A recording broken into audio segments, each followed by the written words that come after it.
ప్రార్థన.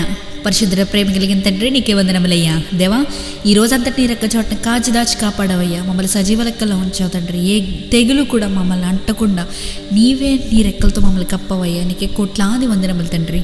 దేవా, ఇదిగో అయ్యా, ఈ ప్రార్థన ఆలకిస్తున్న వారు ఏ శ్రమ గుండా వెళ్తున్నారో లేదా ఏ బాధలు గుండా వెళ్తున్నారో మాకైతే తెలియదయ్యా. కానీ సమస్తం మెరిగిన దేవుడు ప్రభు, వారి హృదయవాంఛలు తీర్చండి అయ్యా.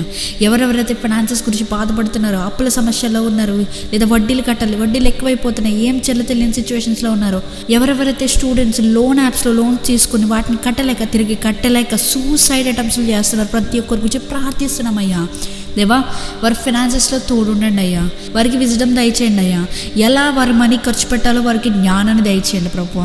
లోన్స్ తీసుకోకుండా వాటిని ఎలా తిరిగి కట్టాలో వారికి సహాయం చేయండి అయ్యా.